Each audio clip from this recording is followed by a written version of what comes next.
All right. So today we have Tiantian Zhou. Did I pronounce your last name right? In Chinese, it should be Zhou. Okay. All right. Tiantian Zhou. Yeah, correct. Thank you. I'm constantly working on my pronunciation, so glad to be able to pronounce it right. Um, so thank you so much for joining. This is going to be our fifth podcast series for the Environmental Science Department graduate students. To remind all of our listeners about the goal of this, we're trying to bring the department closer together by highlighting experiences from graduate students. This podcast is not endorsed by the university, so everything we say here is just a conversation between colleagues and doesn't necessarily reflect the opinions of the university. But I'm really excited to be talking to you, Tian, because we're gonna be talking about the work that you've been doing and your experiences here at UCR. And so the title of our talk today is switching from experimentation to computation in graduate school and speaking multiple languages. And I'll just give a brief bio of Tiantian. So Tiantian is a PhD student in environmental science here at UC Riverside in Jirka Šimunek's lab. Her dissertation focuses on modeling the transport of soil water isotopes. Before starting her PhD, Tiantian received a master's degree in national geography at the Chinese Academy of Sciences, where she studied the soil water movement under mulch drip irrigation in unsaturated zone of an arid inland region. So I'll let you introduce yourself as well, Tiantian. Thank you. Okay. Thanks, Win, for your invitation. I'm really happy to hear. So my name is Tiantian Zhou, and I come from China, and I got both my master's degree and the bachelor degree in China. And I'm now a third year graduate student in Professor Šimunek's lab. I do not cannot think of too much to introduce because you have already covered all the things. Great, awesome. Thank you for being here. So I'd love to hear about what you've been up to outside of school these days. Are you doing anything outside of your research? Are you enjoying nature or anything like that? Also, but have been just staying at home and working on campus almost every day. I used to go shopping with my friends on Black Friday, but this time we just do online shopping. So Yeah, I just stay at home almost. yeah, me too. Yep. Yeah. Do you have anything that at home that you do to kind of like take your mind off work a little bit, play any games? Last night I played chess. It was the first time I played chess in a Oh, couple of really? years, and it was really fun. Is it Chinese chess or? I don't know where it originated from. It's the chess. I think it's a European chess, but Okay. I'm honestly not even sure. I just know it was uh it's the one with the you have the board and the squares, and there's like a bunch of squares across it, and then you have these different pieces that can move in different ways. So you have like the horse, the Okay. bishop, the castle, the king, the queen. I That got one. you.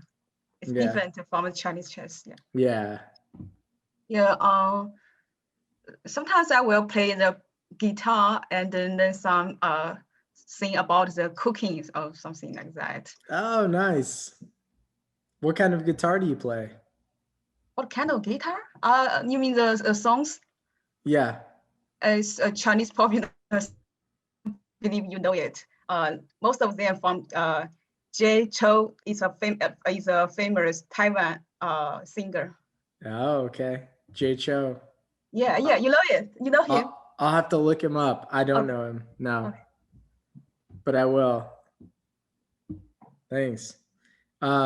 So yeah, so I'd love to dig into your research as well and hear more about your experience here at UCR. You're already a third year PhD student, and you've had a lot of experiences here. And I know your research has changed quite a bit since you first started. And I'd love to hear that story of what you were researching here when you first started and how that's changed. I first studied my research since I was a master student at the Chinese Academy of Sciences. So at that time, I studied the impacts of the drip irrigation on the soil water movement of a cotton field in an inland arid region of China. So this area is very interesting because it has a very dry climate, but the topography is very gentle, and due to the flood irrigation without the drainage system, the groundwater level in that area has increased about 7 meters in just 10 years. So together with this water table rise, the surface soil has very high salinity. So this is not suitable for the crop growth. And to alleviate this phenomena, we introduced the drip irrigation into this area and want to see whether it will help cope with this situation.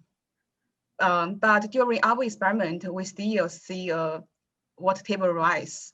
So we don't know whether it's caused by the drip irrigation or the other reasons.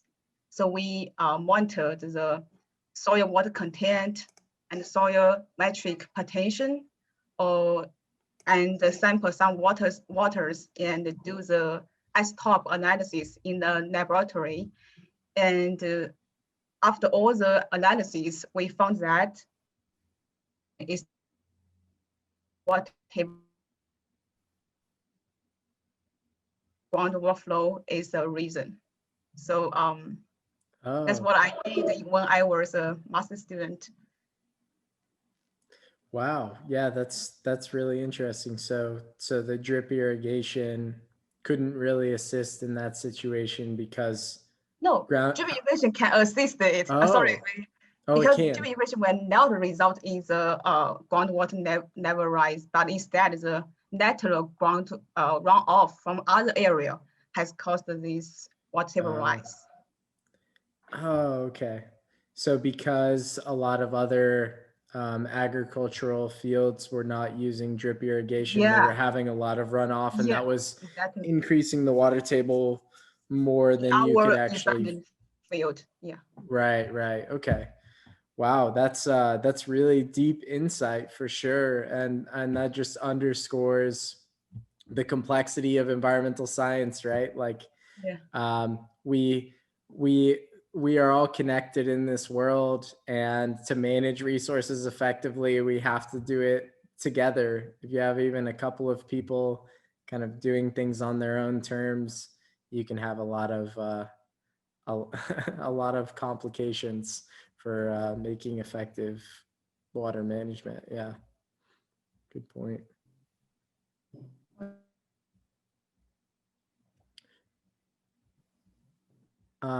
So what are you doing now with your research? So my interest for my study here now is come from my master study.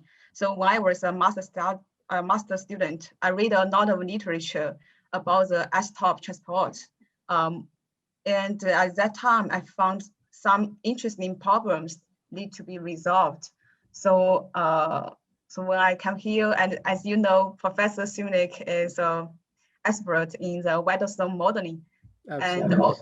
And also his software Hydrus is widely used around the world.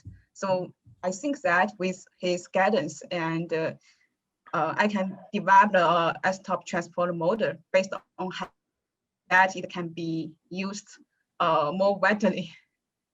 That's just my goal. Yeah. So what does the workflow look like when you're using Hydrus? I've never used Hydrus personally. Are you coding in, I think it's written in like Fortran or something like that. Are Yeah. you coding in Fortran to be able to apply Hydrus to your questions? Or are you coding in something else? Yeah, I code, you know, Hydrus is written in Fortran. So, and also, Professor Šimunek has already posted the source code in the website. So you can just Right. download it. And I just use the Fortran code to do some modifications according to my needs. Oh, okay. Cool. So do you think that your work on Hydrus is going to eventually be like an add-on to the Hydrus tool, to the open source tool? I hope so. Don't know discuss, but I will try to do it like make it more concise. Then hope it can be like add-on in not in the standard. But now I'm not sure yet. Yeah, that would be great. I love the fact that Hydrus has an open source code component. I am like But yeah. I'm radical about open source code and data. So I would love to see all of your work be made open source at some point. That sounds awesome, and it sounds like you're doing really important work. So you started out in your master's degree. You were doing a lot of experimentation, and then you came here to UCR to do your PhD, and you're doing all of this computation, number crunching on the computer. What is it like to transition between those two fields and those two research areas? Because they're very different. It takes a completely different skill set to do one versus the other. Yeah, it's really cool for me because well, I was actually interested in coding when I was an undergraduate student. At that time, I have conducted a lot of C projects to do the flood analysis. And I think it's really cool to be able to solve a question, a problem. And uh, and also, I believe that if I can master the knowledge of both the experiment and the modeling, it will make me more competitive in job hunting.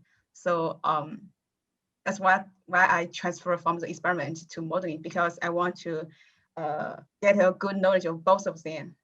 Right. Yeah, Andy, my advisor always he calls that the double threat. Already? Okay. Yeah, he's like, now you need to make yourself the double threat or the triple threat, like you can do experiments and you Yeah. can do the computer stuff. What is the third? What you call the triples, right? So what is the third one? I don't. Yeah, well, I guess if you can do field work and you can do Oh, experimentation and okay. you can do modeling Okay. and you can just add on Yeah. like some additional thing. It's either the double threat or the triple threat, Okay. one or the other. That's a new Yeah, now for me. I think you're the triple threat because you do the field work and it's an experiment. Yeah.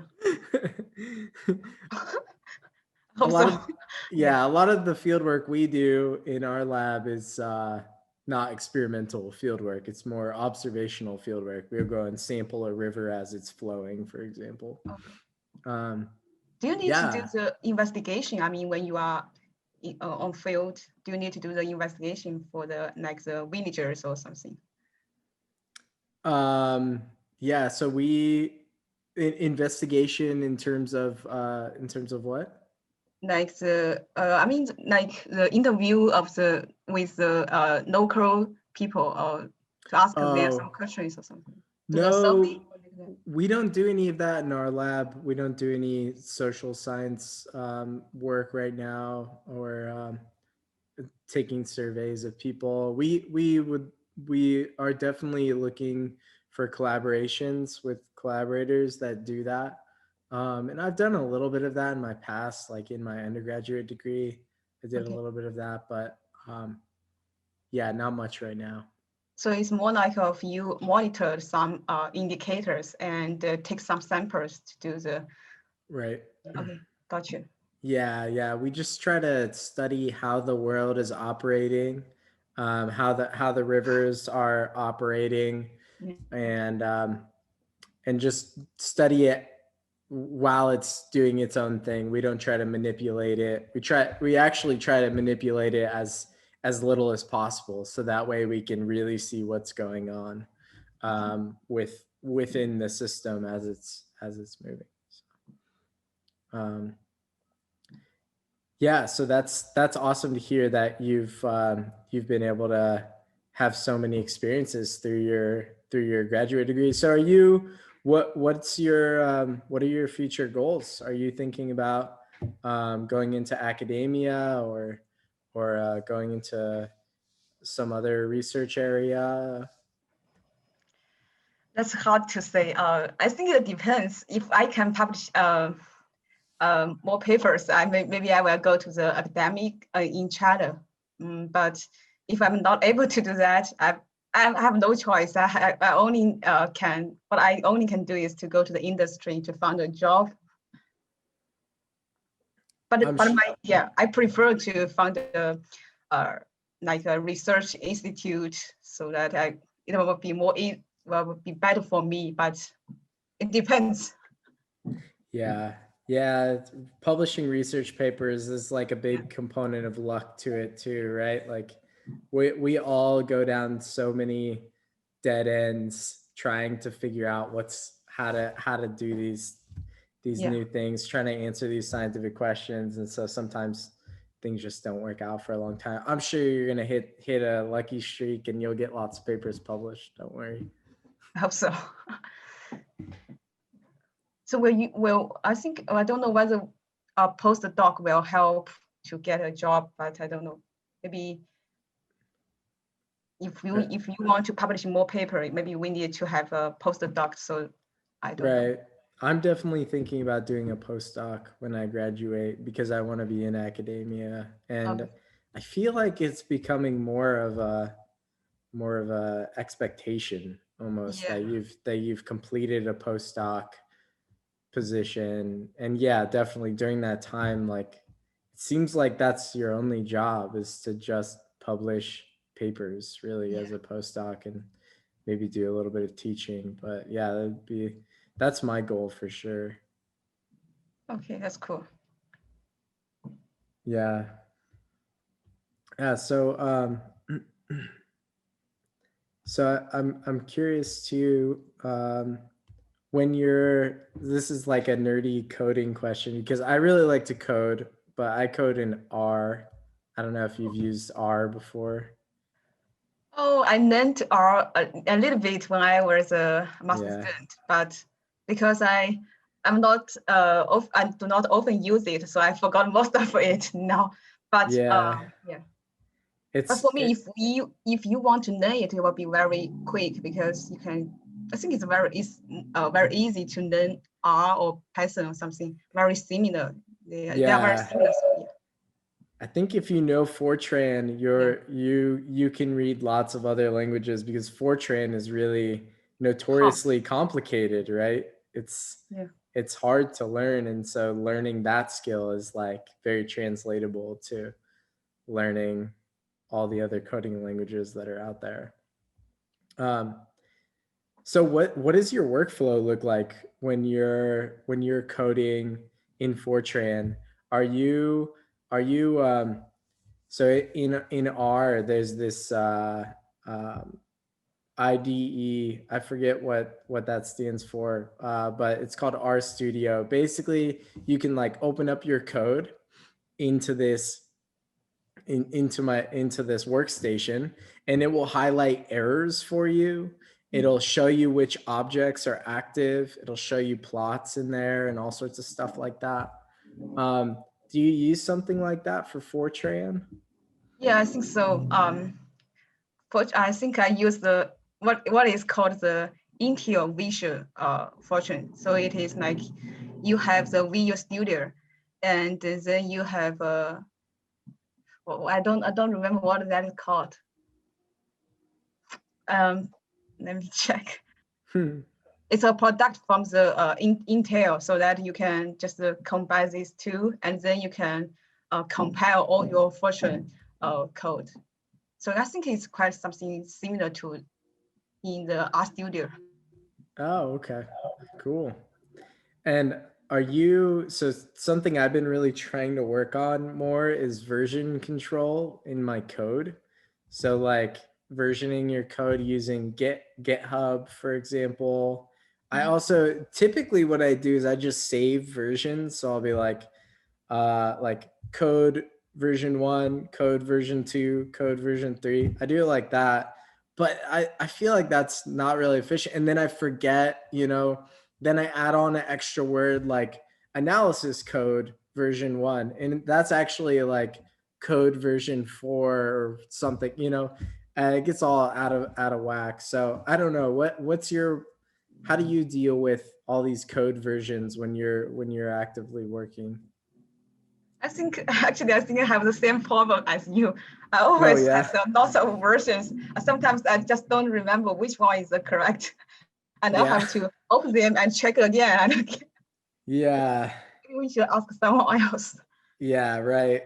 Or I got another question for you. So reading through code, when you have like 1,000 lines in a code, this happens to me all the time. 1,000 lines, I can get to that no problem in a couple days of coding. How do you read through that? It's just like and if you haven't looked at it in a month, it's like I need to start at the beginning again and just read through the entire thing. Yeah. I'm wondering, do you have any workflow for that? I don't know if in your like development environment, if there's some sort of like outline feature that you can use to kind of like sort through where the lines of code. Yeah, actually at first I did the same thing as you. I will just read from the beginning and line by line, and then I found I just couldn't understand what is that. So I think I need to find a better way to read it. So I asked my professor to give me a program organization of file so that I can know how many like subroutines they have, and each what's the meaning of each subroutine, and then you will have a general idea of what does it mean for each subroutine, and then you first go to the main procedure, like the main program in Fortran, and when you come to a very specific subroutine you don't understand, then you can search for the manual to understand the meaning of each variable, and then I don't know how to describe.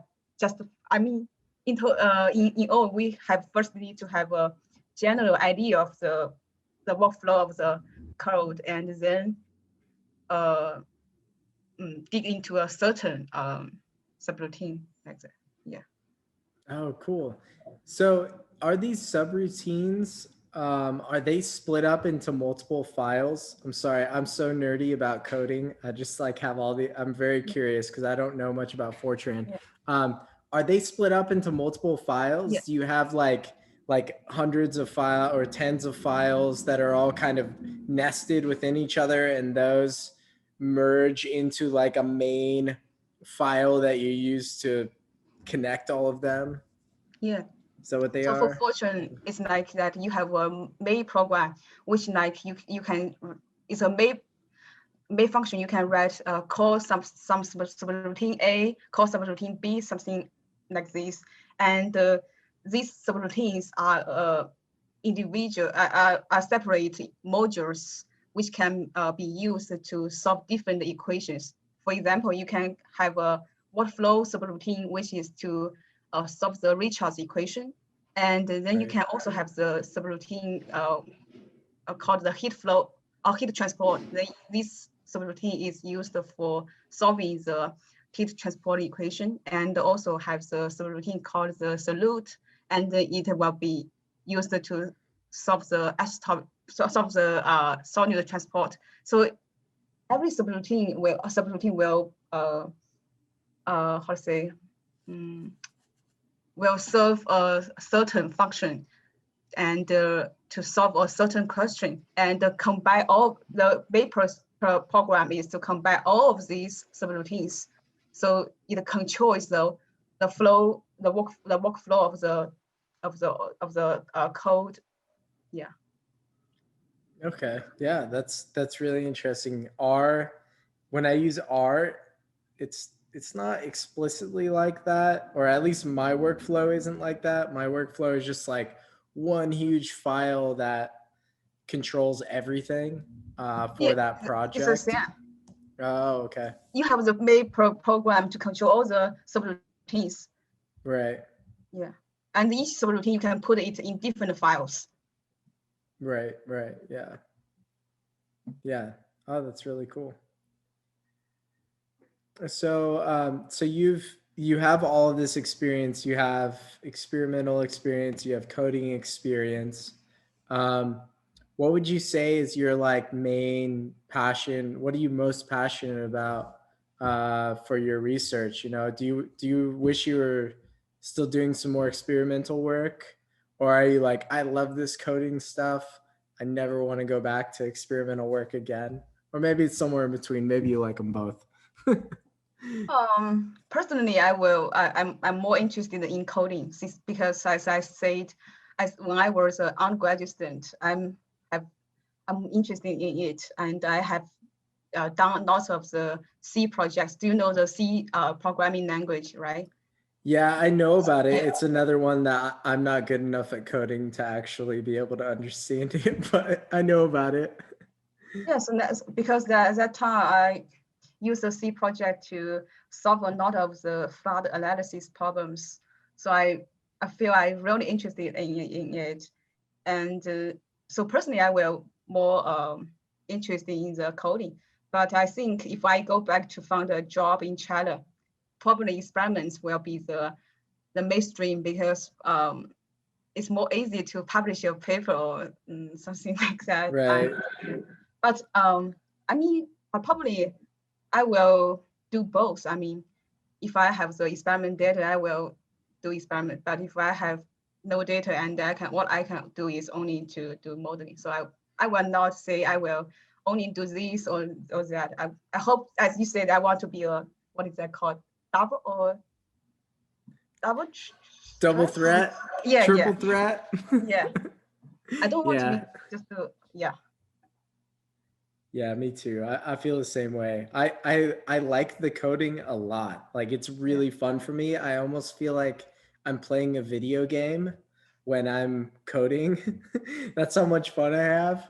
And I like the fieldwork too. Actually, like I sample during floods, and so it's really exciting fieldwork. I mean, we see like trash cans flowing down the stream and beds flowing down the stream, and we're constantly like on alert, and it just feels really like an adventure every time I go out to do field work. So I love that. Yeah, yeah. I also like the field work, you know. Yeah. When I was a master student, we often go to the field to take samples, and I think it's really fun because we can like enjoy the nature, and so Right. it's really cool to have so many students together and take samples. I think it's have more fun than staying in the office to coding. But yeah, so it's also very fun. Yeah, it's good to have a mix of Yeah, all things, yeah. definitely. Yeah, it's like that when you are feel boring in coding, when you staying all day in the office and then you can take a break to the field Right. and take samples. So it's better to have a mix. Yeah. In my work, I can collect samples really quickly.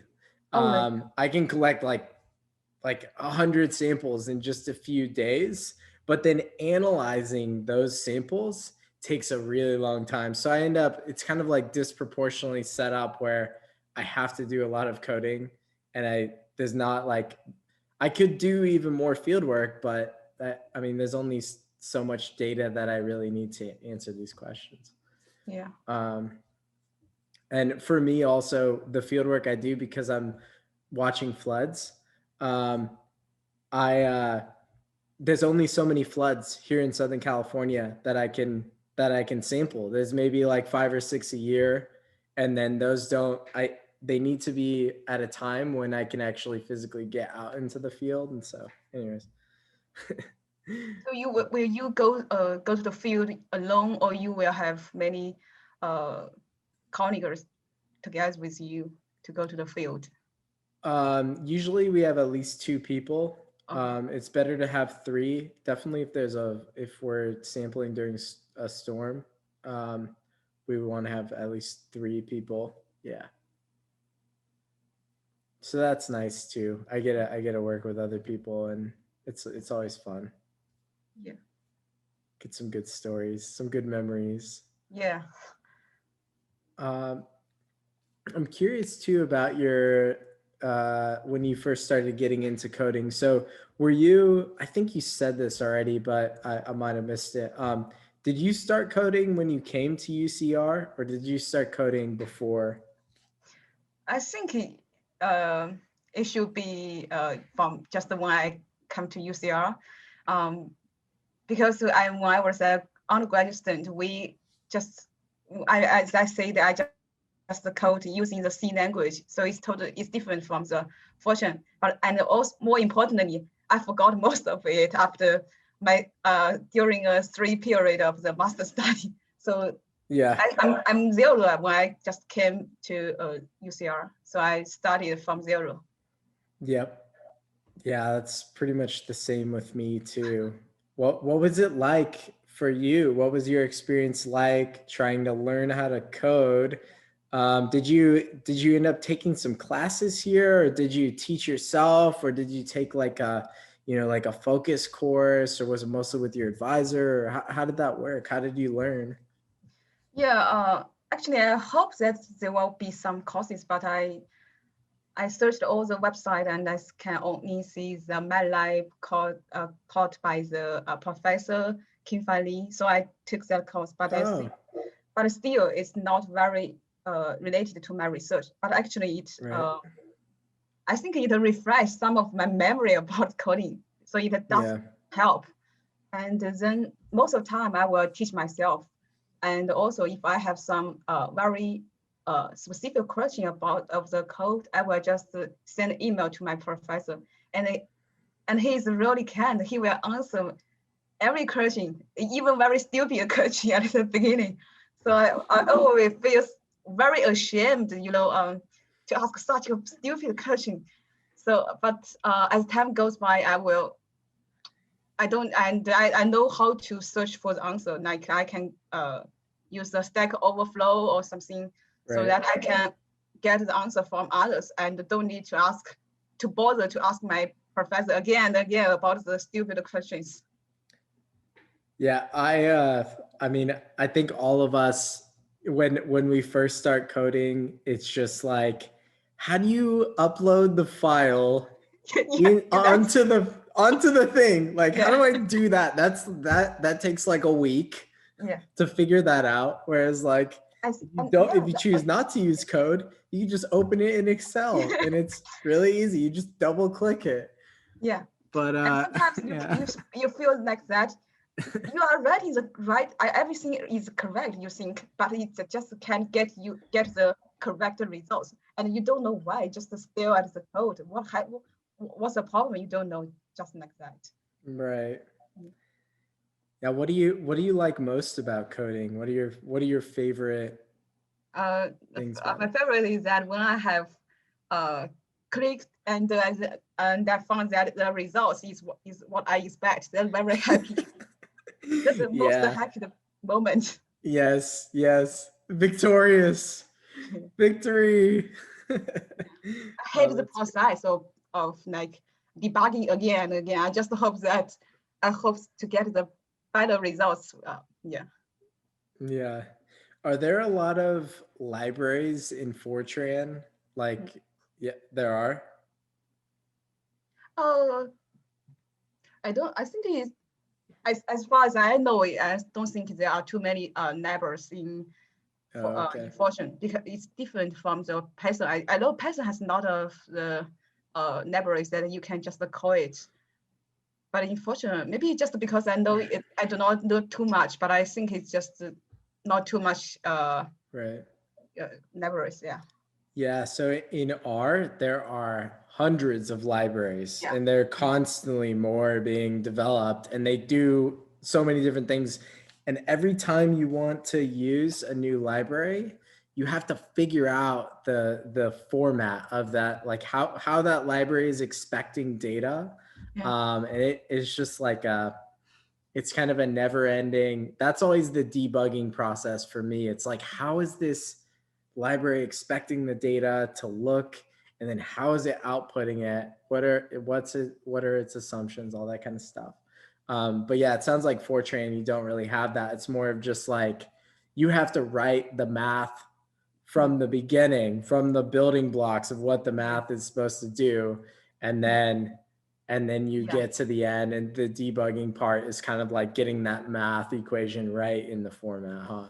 Yeah, because I used to use the Python, and I will call some libraries. I just wonder because sometimes I don't need to understand the real meaning of the library. I will just call it and know the inputs and the outputs of this library. So maybe I will not understand the mathematical behind this library. So I think it's not very good for me, because sometimes I will get a results and maybe I do not know how to explain it because I just don't understand the library truly. So will you first understand the mathematics of a certain package before you use it?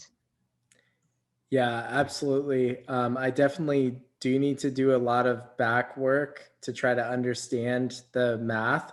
It makes it easier to start, just to figure out like, okay, I know that this library is supposed to do something that I want it to do. I don't quite know how it's doing it, but I can make it get there, and then I can kind of see, oh, okay, that's what it's doing. All right, that's not going to work for me. And then sometimes I go and look into the source code to try to see, because you can get access to all of the library source code.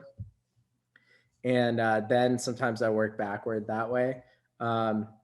So yeah, it definitely, I think you're right that like starting with the building blocks is a much more, you'd learn a lot more that way than going with the library approach. Because a lot of times I'm just like, yeah, the library seems to be doing the right thing, and this is what it says it's doing, so that's my expectation. And we don't like dig too much. I don't always dig into exactly how the math is performing unless it unless it seems to be doing something that I'm not expecting. So yeah. Yeah, well, cool. I know there's a lot of undergraduate students and graduate students who are thinking about getting into coding and wondering maybe some questions that they might have, or like, why even bother? Maybe they're like maybe they're doing experimental work. They're like, do I really need to learn how to code? Is that really like a important thing? What do you think about that?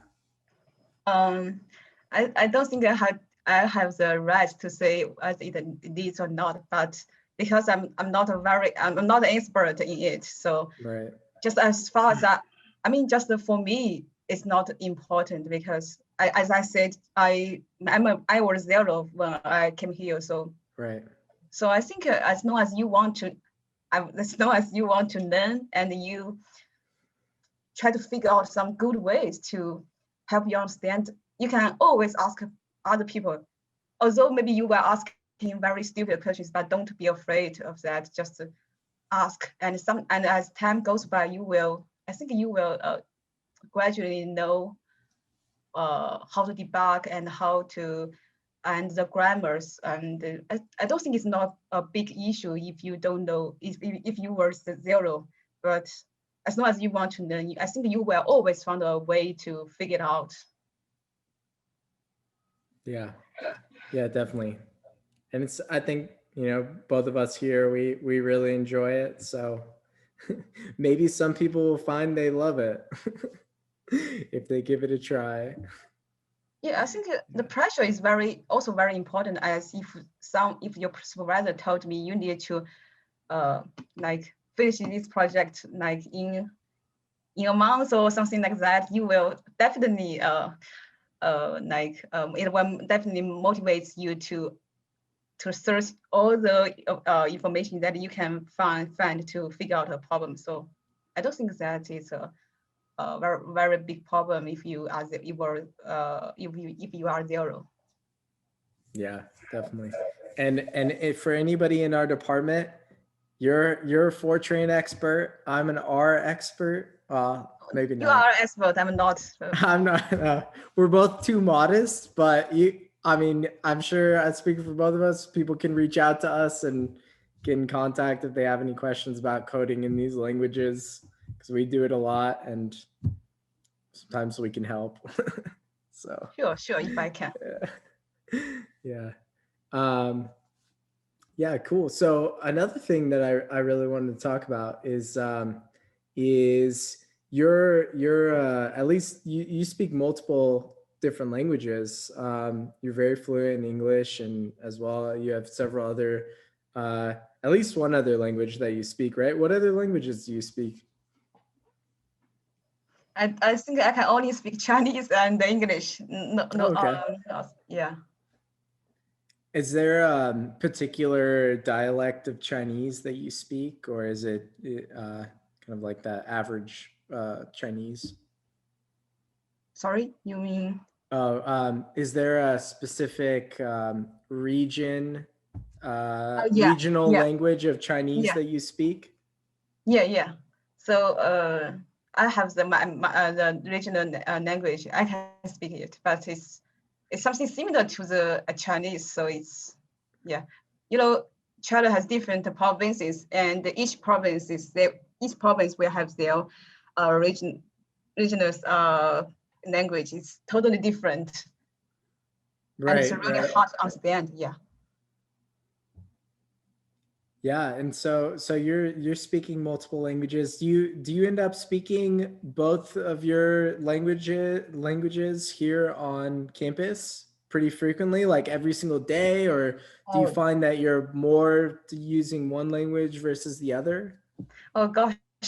Actually, I have to be honest. I do not have too much chance to speak English most. Oh, really? Almost most of my office are the Chinese visiting students or the scholars. And in office, we will always speak in Chinese. But Right. I do get a chance to speak English most when I was a teaching assistant last winter quarter. So so I remember because that is the first time for me to like speak in front of so many people. We have Right. 80 students in total. So that's really a different story, a different experience for me. I remember the first time I gave a class to my students. I was so nervous, and I can feel that my neck was shaking. Yeah. But after as time goes by, I gradually adapted to this, and as and I can understand and answer their questions accurately at the end. So I really appreciate my students' tolerance for my poor English. Well, I really appreciate you having the bravery to come on to this podcast and speak English with me on a recording, because so for me, I don't speak any other languages but English. When I try to speak another language, I know how intimidating it is. I'm just like constantly, like I even couldn't pronounce your last name correctly in the beginning here, and I'm like, oh man, I'm messing this up. Like, I should know this. I should know this. And so I just see that as like so brave to be speaking like a second language. And I always see at like conferences, and people are from all over the world, and they're speaking English because that's the common term that people are, or the common language that people are using in the sciences. and and I'm really impressed that they're able to communicate science effectively in, you know, I'm sure that they can communicate science effectively in their like home language, but then also in another language. It's just, it's really impressive to me. I wish that I've been trying to learn other languages, and I wish I had that skill. And anyways, I'm very impressed with you and with what you do. Thank you. So what's it like in a, you know, you said that you're in your office, you're mostly speaking Chinese, and then out when you're, you know, when you're speaking to other colleagues outside of your office and stuff, maybe sometimes you're speaking English. What's it like to switch between those? Is it kind of like switching between two different worlds or something because you're using different languages? I know with different languages, you're almost, you're able to like express different emotions and different thoughts in different ways. And I don't know, what's it like for you? Mm. For me, it's really cool to switch between these two languages. You know, sometimes I can trust I can I don't know how to say you can because I can communicate more easily with the Chinese or Chinese scientists, where I can also transfer their meaning to other supervisors or my supervisors or other professors. So I think I'm like how to say, like you said, that the double threat. I can both speak Chinese and Yep. English, so I can exchange their information. It's make me feel very very how I don't very proud. Yeah, maybe that makes you like a quadruple threat because Yeah. you can Oh do yeah. all of these research things and you speak multiple languages, which I think in today's, we're gonna see in our lifetime. I really think that people who can speak multiple languages, especially Chinese, in the sciences, that's going to be more and more demanded from professors and stuff too. I'm expecting it because China is up and coming as a world scientific leader in a big way. They're putting so much funding and just have all of these universities that are very prestigious coming up, and so many prestigious scientists like yourself. Um, and so I'm sure that we'll be seeing like university professor positions coming out and being like, yeah, if you can speak Chinese and English, that's a preference. I think we'll see it for sure. If it's not already happening, I don't really know because I'm not applying for, I'm not there in my career, but I'm I sure it hope will so. be. Yeah, I yeah. hope so. I hope that speaking multiple language will get me more competitive in job hunting. I hope so. Yeah, I'm sure it will. Yeah.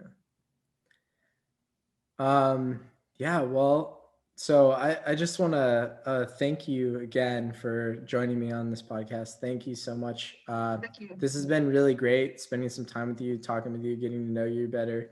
And I know you had said that you wanted people to connect with you at your email address if Yeah. they want to reach out, which is tzhou035 at ucr.edu. Yeah. Correct. And we will be posting this podcast on Twitter as well as on our department email website. Our Twitter account is UC_science. And so people can follow us on there and share our podcast pages. Thanks again. Thank you. I'm gonna pause.